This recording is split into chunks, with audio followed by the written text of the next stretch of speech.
It is Monday, July 29th, and this is the iPhoneography podcast. Welcome to anyone who's still hanging around live. We had some technical issues here, but um, my name is Greg McMillan, and this is episode 125, I believe. And we're going to talk about a couple of images that listeners have submitted for us to talk about. Plus, we're going to go through some listener feedback. So, with no further ado, I will bring in my esteemed co-host, Mr. Dave Podner. Hey, Dave. Hey, Greg. You know what? Things happen. Life happens. We're here. And if Yep, you're it listening on the sure does. audio, you don't know You anything missed, that happened. no, you just missed 13 minutes of Tech support. podcast bliss. Tech support. Tech support. Oh, man. Okay, well, we are going to, what we're going to do is we're going to talk about some stuff that we should have talked about last show, but I forgot, or maybe it was the Well, we show also we before. also I had a don't even guest. We remember. also had a guest. We had a Yes, guest. and we had a guest last time too. Yeah, Dale Lotherington was on. Yeah, and Um, Dale, we didn't want to. We want to make sure Dale has much time as possible, especially yeah, some for of the sure. things Dale was talking about was so deep in terms of Yeah, his editing that he did. yeah, Manually it was. taking all those shots and stacking them and putting them and using different shots for the foreground and that and compositing them together where, yeah, we didn't want to cut into his time either. Yep, that's right. Yeah, so if you missed that, folks, go back and check it out. Mm-hmm. You can see the images in the podcast player, or you can just check out the YouTube video where Dale talks about how he does some of his astrophotography and hyperlapses. So it was some pretty good stuff.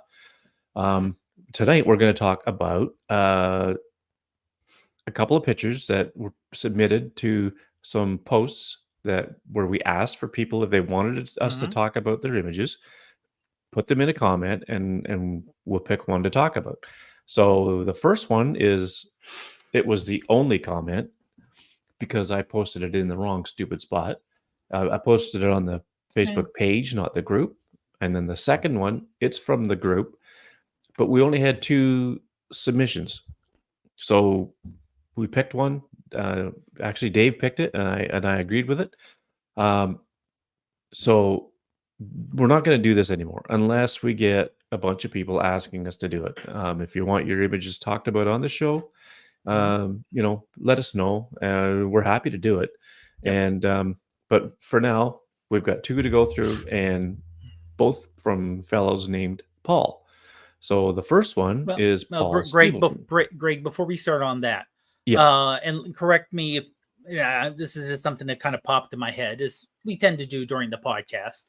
Oh, of If course. you have taken a photo and you've maybe discovered a new app or a new technique or just a photo that you want us to talk about, tag me and Greg in the comments.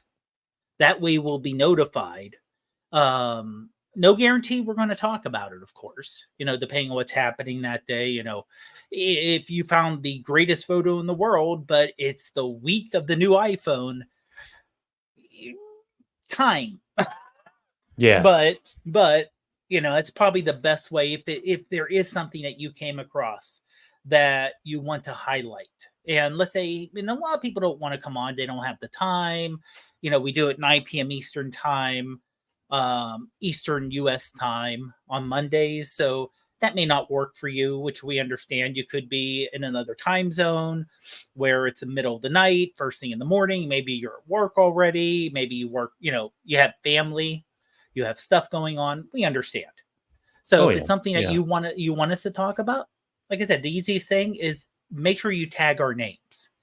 Because if you only put, hey, Dave and Greg, or hey, Greg and Dave, without doing the official tag, there's a chance we'll miss it. Yeah. Because Yeah, that's right. Facebook stinks Yeah. when it comes to when it comes to discoverability. It does a horrible job at it. So tagging us is the safest thing to do. Then we get notified directly. Yeah. Yep. That's some pretty good advice. So the first image we're going to look at is, and I'm hoping this works as soon as I hit this button right here. Whoop. Yes. It's one by Got a Paul little Stevens, whiplash and by throwing off on the side screen, but yeah, yeah. And, you and I have both taken a picture of this same type of flower recently. Mhm. Um, and because I've seen yours on social, and then I think we actually talked about it on our recent photos a couple of Yes. shows ago where, Yep. um, and so Paul has done it, and this is, let's see here now if I could find it. There we go. So he was shot it with an 18, an iPhone 14 Pro, uh, RAW Mhm. with Lightroom and mobile, or Lightroom mobile, sorry, and Okay. Snapseed where he did the edit. So I'm not sure what he did exactly, but it looks to me like he selected the subject basically and just gave it a black Mhm. background and then put the frame around it, which is, I think it works pretty well. Oh, yeah. Yeah. So what are your thoughts on it, Dave? No, I think this is great. I think that it's nice that it's for an image like this with so much symmetry in the central part, unless you can get that exact in the middle that really highlights the symmetry or pattern, having a little offset's a great thing, especially with the black empty space there on the left. Yeah. I like the frame. I know that for those of us who have been taking iPhone photos for a while, everyone went frame crazy when Instagram hit around 15 years ago. Literally 15 years ago. Yeah. And everyone just put frames on everything when you don't need frames on everything. But I think it works here, especially since the flower, like I said, you can see how the flower continues on, but the Yeah. frame kind of gives it a nice bar. And I'm pretty sure that's just knowing Snapseed, that's probably where you got the frame from. Because it's Yeah. kind of like a matte frame. You can almost see this. All you need to do is print this out with the black frame and the white and the background. You could print this out, put it in a physical frame, and then you're good to go for showing it. Yeah. Yeah. And I knew what kind of flower this was, but I forget. I'm not a botanist by any means, but it's pretty cool. I would think it was maybe taken in bright light, because the petals tend to fade to white near the tips. Either that or Mm-hmm. it's getting a little aged. But yeah, no, it's really cool. The composition is like you say, it's really Yeah. cool. You know, being offset like that, and the framing just works great in it. Um, so yeah, I mean, it's a great image, and well done, Paul. And Mm-hmm. I just wish more people would want to submit them because it gives us a chance to see other pictures besides our own. So, um, I'm all right. showing purple cone flower. Oh, okay, right. Purple coneflower. Yeah, that'll be it. That Okay. sounds familiar. Yeah, Yep. and this is one advantage I would say of Google Photos over the iPhone Photos app so far. We don't know about the AI technology they're going to put in the Photos app, but with Google Photos, if you do have it in there, they do have Google Lens built in, where Yeah. it will scan and basically do a reverse image search on the web. Yeah. Yeah. Okay. So we'll pull up the other one. Yeah. So what was it that you liked about this one? I liked And I should say this is Paul McLaughlin's right, and image. this was taken with a particular uh, app he mentioned Oh yes. when you asked him It about it. it was using iPhone 15 Pro Max using the Fjorden app and the grip and edited in Darkroom. So Darkroom has a bunch of like presets and whatnot. So this looks to me like it's one of the film presets Mm-hmm. that type of thing.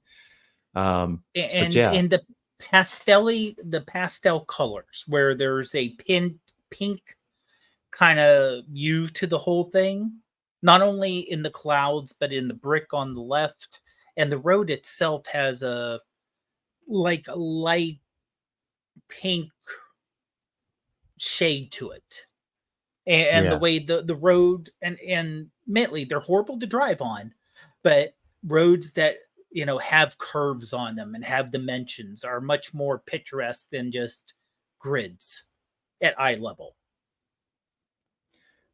Yeah. Yeah. It looks like an old place, Mm-hmm. wherever this is. So giving it that aged film look really Yeah. works with it. I think it really does it justice. It It, doesn't it look like there's much in here, pertaining to modern times at all. Like it looks like there's a yeah. maybe a hydro pole or something there, or maybe it's a light pole.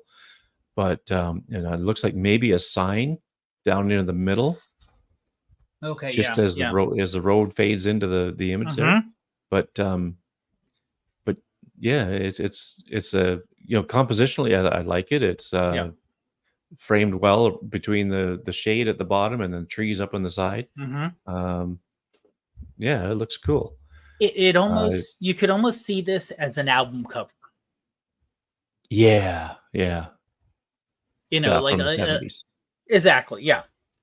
Yeah. Yeah. Yeah. That's what I'm thinking. Like a 50-year-old album cover where almost either like a singer songwriter type, or Yeah, something like that. I could definitely, it just has that feel to it.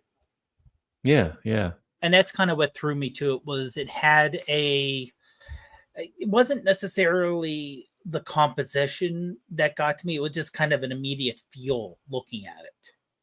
yeah. The nostalgia. Exactly. Yeah.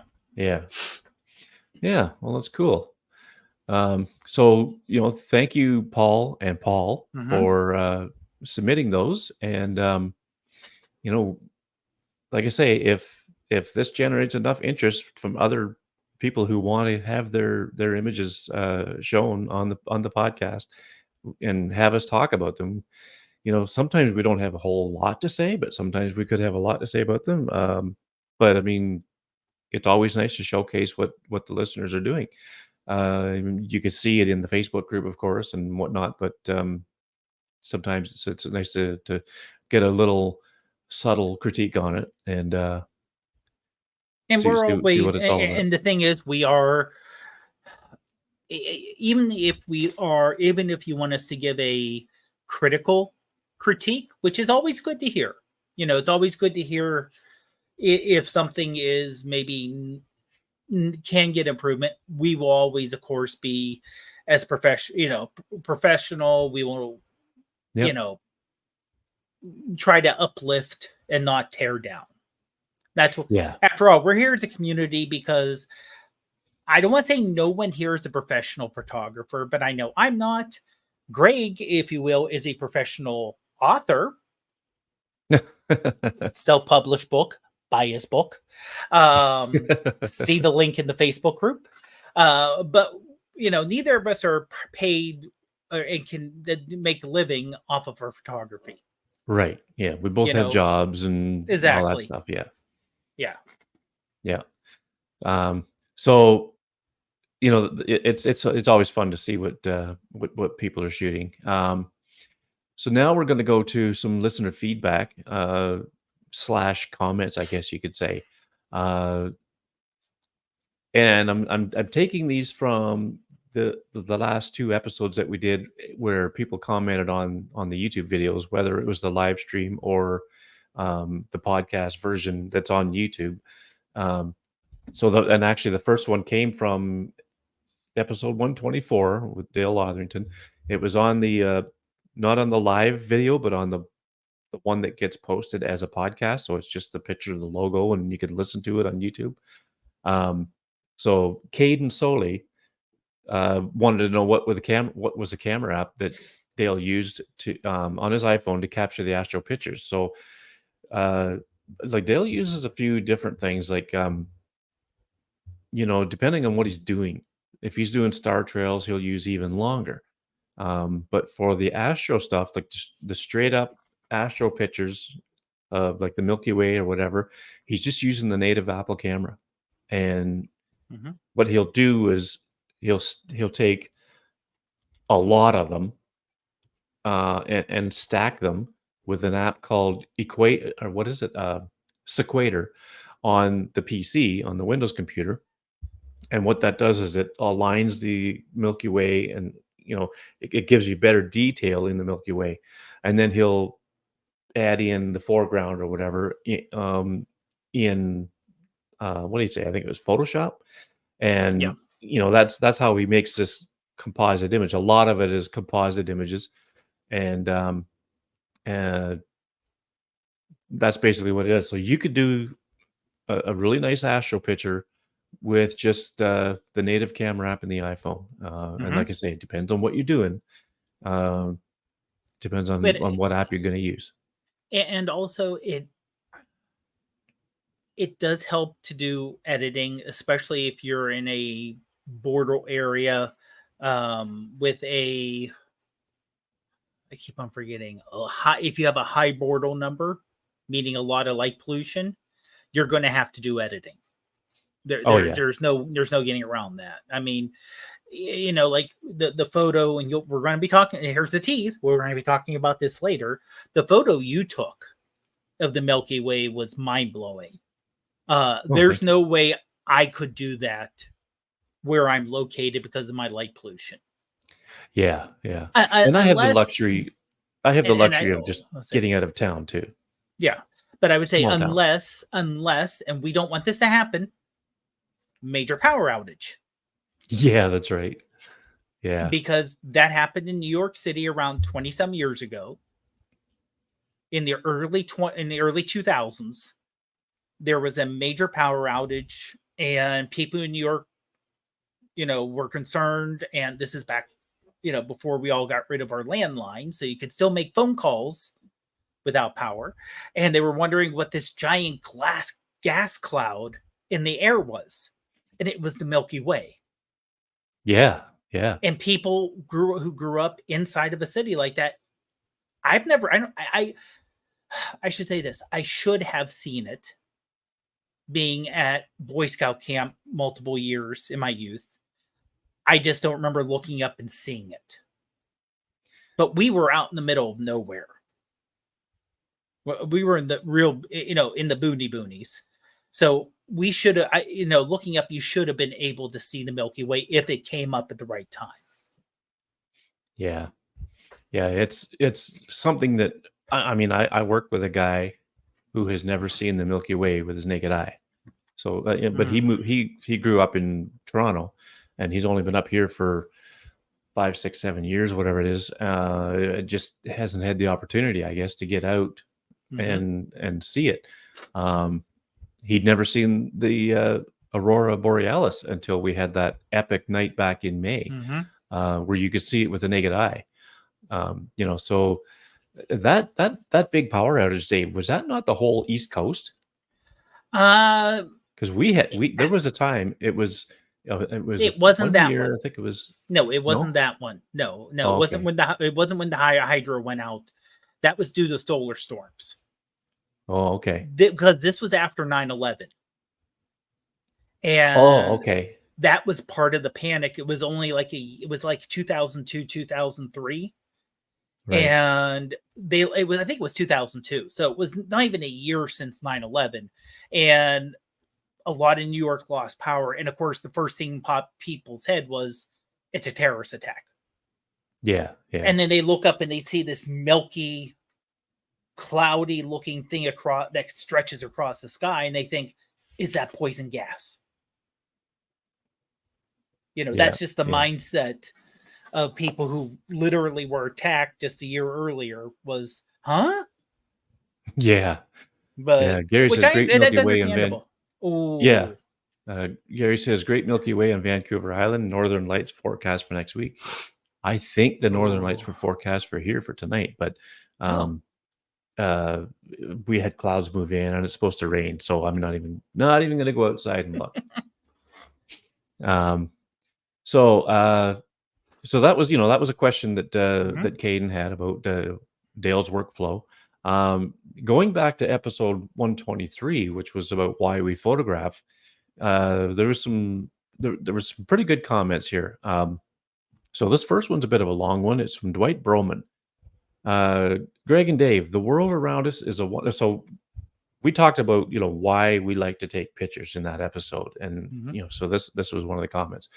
The world around us is wonderful. Before my interest in photography, I would uh, walk right by just about everything. Now I seem to see every flower. I am constantly composing images in my mind as I see more around me in my environment. And I'd say that the same holds true for me. Um, Mhm. and imagine it probably holds true for you, Dave, as well. Like if you're out and Yeah. on a run, how many times do you stop and take a picture? Like Right. every time, it seems. Yeah. Um, so for this, I'm thankful for this hobby. It has forced me to slow down and take notice. So why? So this is why Dwight Broman takes pictures. Um, he says, I like to capture memories and the best composition possible. But this is the challenge. This is the challenge for me. I feel that if I can capture the photo properly, then I can communicate properly and extend to others what I see. Then the art of this hobby is to edit the capture, to recreate the scene as I remember it. Of course, unless I am doing an artistic version, which is another path. So that he does like digital artwork, so Mhm. that's what he's talking about there. Mhm. But it's nice to be able to portray what you see, your vision of what you see to the rest of the world. And that's, I kind of agree with that. That's kind of what I like to do too, because um, it's it's just everybody that does this has this creative thing inside them that just has to come out. And of course, everybody has a different way of showing it. Um, so with you, Dave, you've got a very creative workflow as well. And little Yeah. spoiler alert, we're going to see a little bit of that coming up too. Uh, um, but so I don't think there's anything that Dwight says that we could actually disagree with that by any Oh means. no, no, no, no. The only thing I would expand on, not disagree, but expand on, is there. I don't want to say there's two opposing thoughts because there's different ways to photograph, but there's the I'm taking a photo and I'm doing my editing to show what it looks like. So if you stood next to me and this is what we're seeing, literally a straight photograph. And then you have the I see something and I'm trying to get forth the emotion or the picture in my mind. That's the creative editing part. Because there's the image that when I look at something, there's the what my eyes capture and the straight image, and then there's the oh, I see that color here and I see this here, so I would really love to highlight this and highlight this out here and do something a little more unique here and add a little thing here type thing. And that's where the kind of the you know two people taking photo of the exact same image side by side with the exact same equipment, depending on what they're trying to communicate, will give you two different images. And that to me is some of the exciting part with photography is Yeah. it isn't just there's no right or wrong, there's no this is what you see, this isn't what you see. The hard part is sometimes, and this is something I occasionally have issues with, keeping your mind open enough to hear to realize alternative perspectives on an image. Yeah. Yeah. Yeah. Photography and art in general is just so Mm-hmm. subjective. Everybody has their own interpretation of it and wants to portray it their own way and all that stuff. So, that's photography for sure. Mm-hmm. Um, Karen O'Hara says, photography has opened my eyes to the world around me. It encourages me to get out into nature and open green spaces. I also enjoy visiting our busy capital city, London. So she's in the UK, and Ah, going to the many historical places and parks that we are blessed with. Without the joy that photography brings me, I wouldn't I wouldn't see what was on my doorstep. When I'm out taking photos, I get lost in the process and in my own little world. I love it, and that is so true. And Will Newcomb, he agrees with all this. Mhm. Photography helps him see the beautiful creation around him. Um, you know, again, I can't disagree with it with whatever Karen says here because Yeah. um, I just like to go to parks and things like that, and Mhm. you know, you know me. As soon as I see a flower, oh, I got to take a picture of that.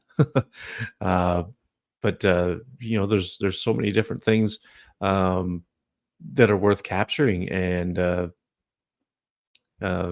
I would what I wouldn't give to go to a place like London and see the historical buildings and the architecture and Mhm. all that stuff. Oh, we have some of that stuff here.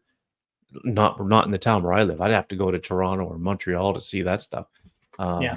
But it's still not nearly as old as what you'd get over in Europe. That's for Oh sure. no, no, no. I mean, same thing for the U.S. I mean, especially in Pittsburgh, where we have a building that was the Fort Pitt. Oh, God, it just popped my head out. The basically the guardhouse from the old Fort Pitt that was put up colonial times. But that's the blockhouse. I'm sorry, Fort Pitt blockhouse. But the fort was taken down in the early 1800s and used for building materials. So there are some buildings in Pittsburgh which can date back to the mid 1800s, late 1800s. Most of downtown would be early 1900s type thing, with a lot of skyscrapers were built, but nothing you could say, oh, this was, you know, erected 500, 600 years ago. Literally, you could Yeah. say this building was erected before Europeans knew there was an Americas. Yeah. Yeah. Exactly. Yeah. Um, Gary in the chat room here says he was a police officer specializing in crime scene Mm, investigation photography, and it gave him cumulative PTSD. I am not surprised. I've seen yeah. some forensic photography from our local policeman in a Mm, presentation that they did, and wow, like it's how do you do that every day? I don't know. yeah. The camera is how he restores the balance in his life. My photography is my and his connection to the creator and visual meditation. Okay. He adds in the next Little. one here. Oh, okay. Yeah. Uh, so yeah, I find photography to be very therapeutic.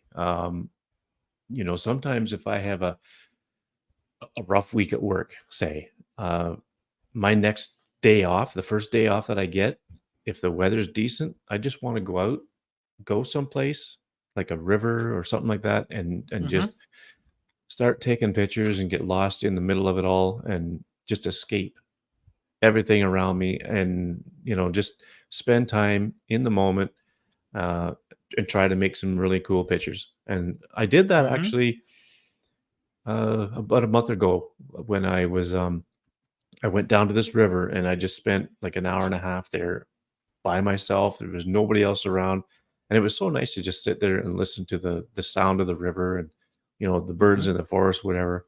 Um, it was just a great way to escape it all, I guess you could say. Um, and Will says, Gary, thank you for your uncomfortable work. Bless you and with your new photography. Yeah, it's um, uh, it's definitely a hard line of work to do, even though you may love photography, but that type of photography would be hard to do for sure. Uh, so Karen, she's got her definitely got her things that she loves about it, just like we all do. Um, now, the next one is from Mr. Will Newcomb, who's right here in the chat. Mm-hmm. So time to put you on the spot here, Will. And by the way, Will is suffering from what is it, 36-degree Celsius and sunny in Shanghai, in Shangsta. or Mm. is that Shangsta or Shanghai? I'm not sure. Shangsha. He's in China anyway, um, and it's hot, hotter than it is here. But anyway, Will said, "So why do I photograph? Having just spent 4 weeks in the UK, I wanted to preserve some memories and to share them with family and friends. A nice surprise with I think the images are better than they used to be.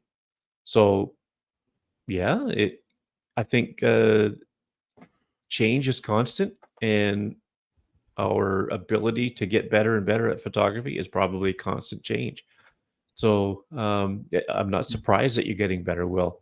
Some of the stuff that you're posting is fantastic, and Mm-hmm. um, the memories that's uh, the nice thing. Another nice thing about photography is being able to save the memories.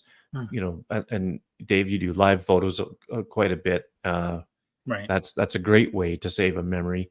Um, there's just so many different ways to keep these memories alive. Live photos is one. Make a slideshow, put Mm-hmm. them in albums, print your photos. That's another way to keep them alive. Um, and then Will says, as far as editing, he says, I rarely go out when the night light is best, so most of my images look rather flat. But editing can help create a feeling of depth with selective editing. Mm-hmm. And yeah, that's true. Yeah. Uh, you can well, with the iPhone 15 Pro, and I think it was with the 15 as well, not just the Pro, you can take a photo and it'll retain depth data even though you weren't Mm-hmm. using portrait mode in a lot of cases. Doesn't do it every time, but it does it in a lot of cases. Right. Have you played around with Roots like that, Dave? With the A 15 Pro Max? little, because I know it's best when there is a subject like a person or an animal where it uses the built-in machine learning Yeah, yeah. on the chip. That's why it's only on the 15 Pros. I don't think it's on the non. It may be on the non pros. I know I'm not sure, but she does have a Oh, pro maybe. Yeah, I'm not sure. I'm not sure, because but I know it is chip relevant. So that's why I'm thinking it's not on the 14. So that's why I'm thinking the pros because that has a better chip than the non-pro 15s. But yeah, it'll actually notice it and give you. It can actually do portrait mode even if you don't select it ahead of time. yeah, yeah. But it So, has to be that really like obvious. It can be portrait mode. yeah, yeah, yeah, for sure. Um, so, that's just one way to edit. I mean, we did a whole show on editing and whatnot, and selective editing. There's a lot of Mm-hmm. good apps that are that good at that. Lightroom Mobile is probably one of the best, but you got Photomator, you got Mm-hmm. Pixelmator. There's a bunch of them that can do it. I would love to see it come into Darkroom. Darkroom Mm-hmm. has you could select a foreground or a background, with a mask, but I don't think there's much as far as selective editing like that. But who knows? I mean, they're always working on it, so maybe it'll Exactly. come to them at some point. But uh, so that's those are some of the comments that we had Mm-hmm. on some of the recent episodes here, and again, we love to hear this stuff. Oh yeah. Um, it's summertime, so you don't. I'm not gonna lie, I didn't really have a lot of time to think about what to do for tonight's show, and Dave, you sent me a text yesterday, I think it was, or the day before, and today, any ideas for Monday? Mm-hmm. This is how we roll, folks. This is how we roll. Um, and I thought, you know what? I remember reading some of these comments, so I thought let's talk about this Oh yeah. on the show, and Like maybe it's a it'll yeah. That's one of the reasons we do it live on YouTube in case anyone does have something they want to post live. yeah, oh And when yeah, you post it after the fact on the YouTube channel, you can make comments, or if you want to make comments when you post the link to the Facebook group, add a comment there if you hear something, or reach out to us some way. I mean, we're both on social media, we're findable, and we love to converse with people. yep, yeah, absolutely. Alrighty, well, I guess we will move on to our recent photos. Okay. So So I'll let you get that ready there. Okay. Alrighty. Okay, so this first one is one of mine, and this is a very, very rare selfie. As you can tell, that's me on the left, of course. um, and this was at work, and so I had these red shirts, and on the back it says, first aid or whatever, um, because I used to be certified for first aid, and Mm, I gave this guy one because he was certified for first aid and he didn't have any. So it's just so that if somebody gets hurt, they know who to run to when you get if you want to get some help. And this guy here, believe it or not, is the son of R2D2. The guy that played the guy that was in the R2D2 droid in Star Wars, the first three movies, the mm-hmm. original three movies, Mm-hmm. was this Kenny guy's Baker, dad, right? Kenny Baker. And so this guy, his name is Shane. Kenny Baker is his dad, or was his dad. He's Mm, gone now, but right. uh, and if you look at pictures of Kenny Baker, you'll see a resemblance. But uh, so there was a story in a British uh, publication about how when Kenny Baker passed, um, Shane didn't know Kenny. Like at a very young age, uh, Kenny and Shane's mother split, and she moved Mm, over here, so he never really got to know him. And then when Kenny passed, I think he wanted to go and kind of reunite with, some of his long lost family or something like that. Uh, so we affectionately call him R2 all the time. That's his nickname at work. mm, But I was looking for some pictures to put in for tonight, and I really didn't have a big selection because I took a lot of pictures, but a lot of them were of the same thing. So I didn't have a big variety of subject matter. So I thought, you know what? I'm going to go out on the limb here and just throw one up of Shane and I, and he's probably going to shoot me for it. But I don't think he listens to the show. He's not into photography, so I don't suspect he'll even know that it was there. But I won't include this in the Facebook post because I don't have his permission to do that. But I mean, just to put it on the podcast app, that's the only place where it'll be really visible, and it's going to be pretty small. And then, of course, it's on this video here, but mm. it's not, we don't go viral or anything. So, but it's pretty cool to say that I work with a guy who his dad was R2D2. Mm-hmm. But other And than I that, just there's let's go say go ahead. I just looked up because I was just wondering how tall Kenny Baker was. Yeah, he wasn't very tall. Three He foot was, eight. yeah, I was going to say he was under 4 feet.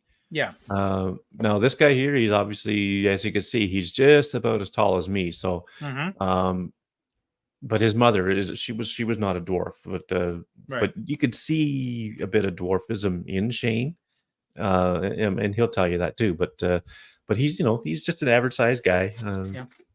Yeah. Fun to be around, fun to work with, pretty good guy. Cool. So that's me and R2. Alrighty. So the second one Okay. is one of yours. This is Mm-hmm. pretty cool. Oh, thanks. This is actually when you were talking about shots I take out on a run. This is a shot taken out on a run.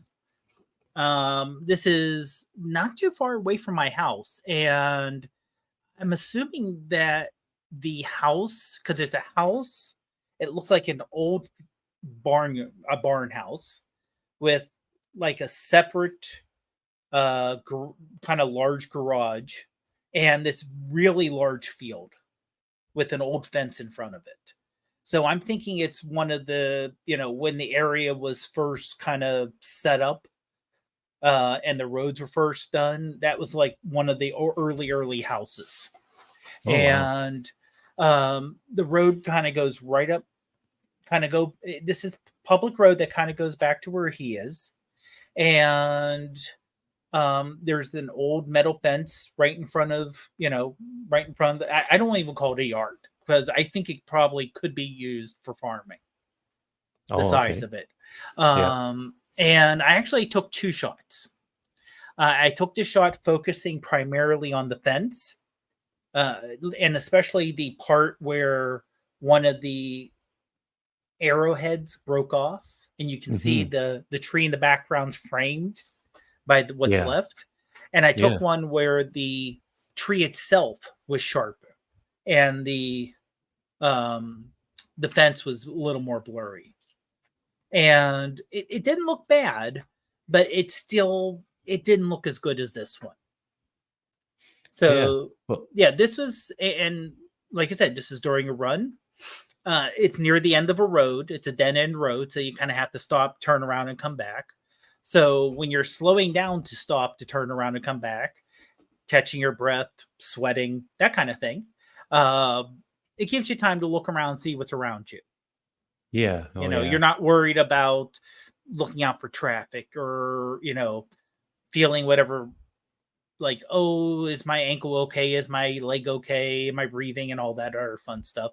But you're like, okay, and I can look around. Like, I love the weathered look on the metal, Yeah. Yeah. and being able to edit it. Yes, yeah, Yeah. Gary, it, Yeah. it does gives you that old kind of protecting the castle look. Yeah, because And, just for the audio listeners, Gary put a comment here. Says yeah. reminds me of medieval wall protecting the castle. Timeless subject. So yeah, and I just like the fact that, and this may be over the kind of over processing, if you will, but being able to use like Lightroom Mobile to really emphasize the using the dehaze and the clarity and the sharpness, kind of overemphasize the pattern of the weathering on the metal itself, where you have Yeah. the different colors involved and you have the little bumps of the actual rust that's happening right now. Yeah. Yeah. That's pretty cool. You can see the texture. You can see. Well, I mean, this is one shot that actually might work in stick season too, because it'll really give you Yeah. that moody feel to it. If with just the Mm-hmm. right type of editing, whether it's a sepia or whatever kind of treatment you want to give it, it has the potential of you know portraying many different moods depending on Mm-hmm. what time of day it was. But I like the light here. It looks like a nice warm light. Mm-hmm. I'm going to guess it's probably early evening, That is or is it something morning? I'm actually just double checking here. This was evening. This was Yeah. evening. This was a little before 8 o'clock um, p.m. Yeah, yeah. Well, the warm light really does do it Mm-hmm. justice. And like Gary said in the chat, great texture. It does have some really nice texture to it. Mm-hmm. Um, and it just oozes age to it. So far, two of your images are the one that you've selected from Paul McLaughlin and this one have something to do with aging and Yep. kind of a bit of a theme going here for your taste in photos. But yeah, that's pretty cool. So the next one, we'll get that Okay. one queued up. Okay. And that should There be we up for go. you here. Yep. Yeah. So this one, you know me, macro flowers. I gotta stop and shoot them. Yeah, we were just down at uh, the local arena has a garden out behind it between the building and the bay, the water. That is looked after by a garden club in town here, and they have all these different daylilies and just all these different kinds of flowers. So I love going down there. When we walk the dogs, I like to take them through this little garden area, and of course, I could get lost in here for an hour easily. Oh yeah. So I had the reflex long range macro, and this is cropped a little bit. So there was actually I'd say it was probably cropped about 50% in, Oh, wow. because I shot it in 48 megapixel. So that gave me lots of room to crop down just to show the stamen on the flower, and of course I always try to get sharp focus on those, on the stamen, like the tips there. Um, Not even worried about anything else. Anything else that could be in sharp focus is a bonus, but I always like to get those things in sharp focus. And um, actually, not a lot of other editing done. Maybe a little bit of I don't know, saturation or contrast or something like that Yeah. added to it, but not too much else done to it. So Yeah. basically, And just a yellow daylily. yeah. Yeah. And like you said, seeing the pollen right there, just it's really just like we were talking about earlier, taking the time to take a moment to see exactly what's going on. Yeah, Taking that time just to breathe yeah, for sure. and just to Alrighty. get a feel for what's happening. Okay. Yeah. So the next one, That. and I think this is going to have something to do with what we were talking about with your creative editing. Yes. This is one of the ones that I put it through, I think, around 5 different apps to make it look this way. That's Uh, crazy.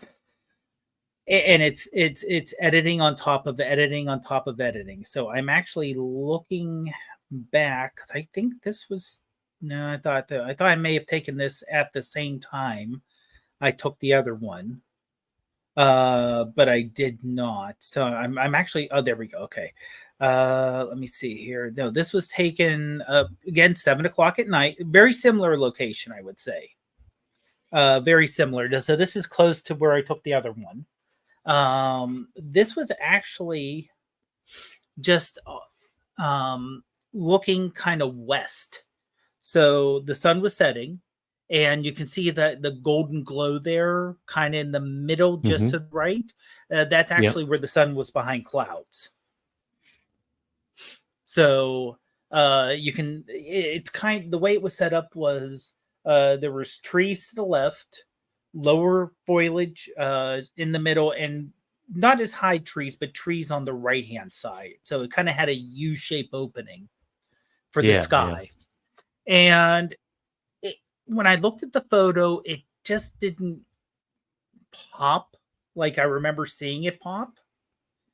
And so I threw it through. Well, I can actually go through it here. One was Art Card. I did the R&I Films editor. Oh yeah. And then finally, I did it in Artwork. No, I'm sorry. No, it's look up Artwork because I do have an app now. Visionist and a little bit of Snapseed for the border around it. Oh yeah. Okay. And actually, I put this through 2 different borders. So I think Okay. one was Snapseed and one was Camera Plus. Yeah. Snapseed to Okay. get kind of, if you look at the inner border, that kind of looks like a light leak or Yeah. torn paper. That's one Yeah. border, and then I threw through. That was, I believe, that was a Snapseed border, and then Camera Plus for some additional and putting the hard white and black border around it. Yeah. Well, it. So I got to throw this out there. If this is how you remember seeing it, you were on something pretty wild. Well, now I will say I'm this. kidding, of I course. will say that. No. But and I'll say this. There is a difference, and it's going to sound weird when you're actively doing something and physically exerting yourself. Your mind thinks differently than just sitting there. Yeah. There are Yeah. times when I'm in the middle of a run and it's hot out and I'm exerting myself. So it does, affect blood flow. It does affect how your brain works after all. my brain at that point is mainly thinking, like I said, I run on public roads. My main thing is there a car behind me? Is there a dog somewhere? Um, don't trip over that and fall in the cement, which I've done a couple times. So your mind's doing multiple things at once, and you look over, you see the sunset, and you just get this mental image in your mind. And again, this is one time where it's partially a matter of I didn't I like I kind of like the photo the way it turned out, but I didn't it didn't match up to what I wanted it to be. And Yeah. when that happens, even if I try to put it in Lightroom Mobile and do some editing, and occasionally I'll try using the curves, even though I'm not great at it. I try to do various edits and try to do like little tweaks, and it's like, I don't want to say throw it away. It's not like, Mhm. okay, it's good. Sometimes we get those images where you take the photo, you're like, I thought it would turn out better. It wasn't a great photo. It just didn't turn out the way I wanted. It happens. That's one of the Yeah. joys of digital photography. It isn't like, oh, and I just wasted 2 weeks of my life waiting the film to come back and cost me all this money to have it printed out just to find out it wasn't a good shot. Yeah. So Yeah. sometimes I go and like you said about, I don't want to say therapy per se, but just having the um it's kind of therapy for the editing, you know. So sometimes after a run, and it'll be like, okay, I just need to relax a little bit, or you have a hard day or something's going on. I'll just start editing and throwing stuff and stacking different apps together and try this and try that. And just like some people who paint or Mhm. um, do work with clay, different sculptures, you know, it's just a way of therapy because I'm in a way, I'm using my hands. I'm Yeah. not Yeah. physically, like painting, but I am using my hands to manipulate the screen. And it's Yeah. just a Yeah. way, it's just a meditation. It's just a way to relax and, you know, just have everything just kind of wash over you. Yeah. Yeah. Well, it's a very creative edit, very colorful.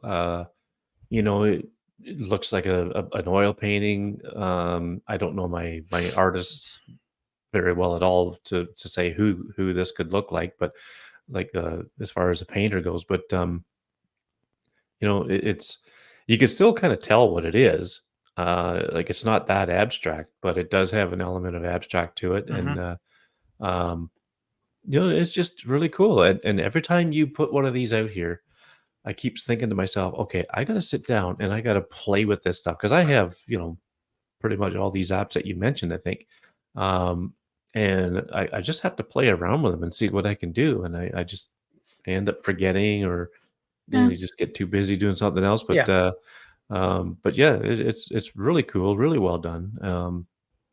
This could be like a book cover for some kind Hmm. of you know uh, medieval mystery novel or something. It's really cool. Um, all right, so we'll go to the next one. Yeah, Gary says Monet. Yeah, that's probably the painter that I'm trying to think of. Yeah, Okay. and just while you're looking for that, I'll touch back on a comment uh, that Gary said about my yellow flower. He likes the sharpness fading to out of focus. Your eye goes right to the stamen. Simpler the image, the more it beckons the viewer back. So, yeah, thanks, Gary. That's pretty much how it seems to roll with those types of macro photos. There's always one little sharp thing. Could be on different parts of the image, but that focal plane is there somewhere, and you just always seem to kind of go around and wind up back there again. So, um, the next one here, this is the Astro one you were alluding to earlier, Hmm. and this was last night. So in the evening, I noticed that there wasn't a cloud in the sky. So I thought, Mm, okay, this is my opportunity to get out and get the Milky Way. As you know, I tried a few weeks ago and we had a picture that I took with the Milky Way was supposed to be right across just above the horizon, horizontally at that time, in that place.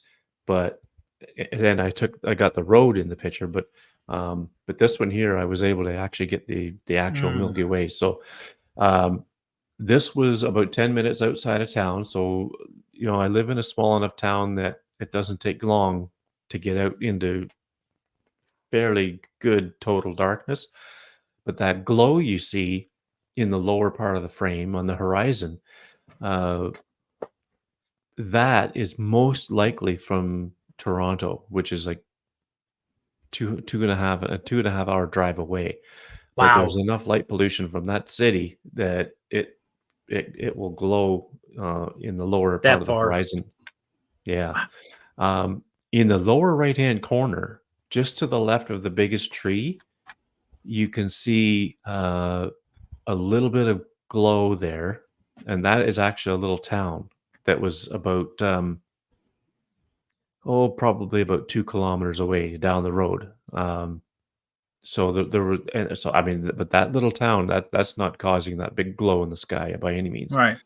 But Mm, basically, how do you shoot astro on an iPhone? Put it on a tripod, tap on a star to focus, set it night mode for 30 seconds in Pro Raw, and take the shot. Most of the magic is in the editing mm, when it comes to these types of photos. So this one here, I actually did it on the Mac in Infinity Photo, mm. um, trying to utilize some of Shane's techniques that he uses in Lightroom Mobile. I thought I would just try it and see how it worked, and it didn't work too bad. You know, I tried to neutralize that, like, the greenish cast that it has. It was a lot worse in the original, mind you, but, but I think I was able to get the detail out of the cluster, you know, pretty much the way I wanted to. Um, I think I could probably work with this a little more and maybe improve on it, but I was pretty happy with how it turned out. Yeah, and you eventually you do you get to a point of diminishing returns. Yeah. You Uh, know. Thanks, Gary, for joining us for now. Mhm. Sorry to see you have to go, but and thanks for your comments on this image too. But yeah, the iPhone 15 Pro Max really does a good job of getting more stars. Like the first astro shot I ever took was with the 12 Pro Max, and you couldn't see nearly as many stars as you Yeah. can with the 15 Pro Max. So I think a lot of it has to do with the pixel binning too, which Hmm. didn't occur in the 12 Pro Max.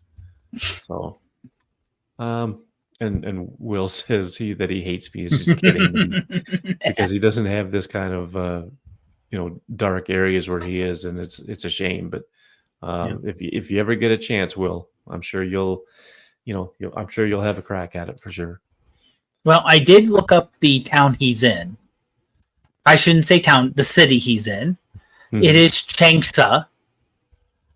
It's a capital of the central China's Yunnan province, and it has 8.1 million people in it. Oh wow, So that that would be a quarter of Canada. um yeah, about that. So yeah, Yeah. so that's my latest astro shot. And finally, we'll get to Okay. your last one. Yep. There we go. Okay. And there's going to be a theme for all mine. This was also taken while on a run. This was near the end of it, and it was a storefront that had these kind of a string of these kind of lights set up, and they were on because apparently they never turned them off because I ran. This would have been Sunday midday, Oh yeah. Sunday probably close to like a 12:30 in the afternoon. So Oh, there's no reason to have the lights on. yeah. obviously they didn't have it on a timer or anything else. So that it was bright and sunny outside. And just looking up, I love the way you could see the light, the LED probably on the inside, but also all the cracks on the plastic. Yeah. That made that pattern, including if you look on kind of the outside part, the rainbow pattern, because of the interference with the different lights. Not only the sun, but the other light there and the reflections happening on the inside. And like I said, this is basically a macro shot. And just getting all those, kind of expecting it with all these cracks that it's going to just shatter any second. Yeah, it sure looks like it. So where was this light again? Where was it hanging from? Sure. It was a storefront. Oh, right. Okay. Yeah. Down by the boulevard, the one town over I was running in. They have these little storefronts along the main boulevard. And they just had, these kind of lights you can get at a hardware store. Just kind of decorative lights. And the light apparently has been out for a while. You can see the weathering on the actual, I think it's plastic. I don't think it's glass. But on the plastic, bulb part, you can see where it's, being out in the weather, you're going from 90 degree, Fahrenheit here. Sorry, folks. 90-degree heat to single digits Fahrenheit within a period of a year. And you're leaving something just out here where it's covered with snow and a little bit of ice when we've had that, and rain and everything else. It's going to start to have these little micro cracks, but they were just barely noticeable with the naked eye. But when you get that, like I said, you get the macro, you zoom in and you're like, oh, that's yeah. It's really cool that it has all these little cracks and stuff in it, and I don't know how it doesn't pop. I don't know how it hasn't broken. Well, if you notice, a lot, they're not all connected. Yeah, that's right. They're not all connected, and I'm not sure how deep they are.